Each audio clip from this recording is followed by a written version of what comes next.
பணக்காரர்கள் பணக்காரர்களா இருக்கிறதுனால தான் அவர்கள் வந்து ஏழைகளை ஏழைகளாவே வச்சுக்கிட்டு தங்களுடைய பணத்தை அதிகமா உற்பத்தி செய்யறாங்கன்னு சொல்லிட்டு ஒரு கருத்து இருக்குது. ஆனா அது முழுசும் உண்மை இல்ல. ஏழைகள் ஏன் ஏழைகளா இருக்காங்க? அவங்களுடைய எண்ணங்கள் எல்லாமே இன்றைய பொழுதை கழிக்கணுமா? போதும். இன்னைக்கான தேவை என்ன? சின்ன சின்ன தேவைகளுக்கான சின்ன சின்ன வருமானத்தை எதிர்நோக்கி தான் இருக்குது. தினக்கூலிய எதிர்பார்க்கக்கூடியதா இருக்குது. தினக்கூலி இல்லையா? அவர்களுடைய வாழ்க்கை வந்து அப்படியே ஸ்தம்பிச்சு போகக்கூடிய சூழ்நிலை இருக்கும். வருங்காலத்தை பத்திய ஒரு திட்டமிடுதலோ அல்லது திட்டமிட்டு அதை நிறைவேற்றக்கூடிய ஒரு சாதகமான சூழ்நிலையோ இல்லாம இருப்பாங்க. ஏழைகள் வந்து சேமிப்பது வந்து கம்மியா இருக்கும். ஏன்னா அவங்க ஏழைகள் அவங்களுடைய தினசரியான ஒரு பயன்பாட்டுக்கு தேவையான பணமே அவர்களுக்கு கிடைக்காது.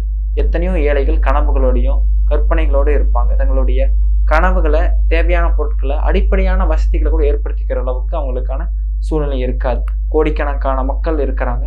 ஆப்பிரிக்கா, இன்னும் நம்ம நாட்டில் கூட சொல்லலாம், எத்தனையோ பேர் ஏழைகளா இருக்காங்க. 41 கோடி பேர் ஏழைகளா இருந்து இப்போ ஓரளவுக்கு நடுத்தர வர்க்கத்திற்கு மாறி இருக்காங்க. இந்த மாதிரி சொல்றாங்க கணக்கெடுப்புகள்லாம்.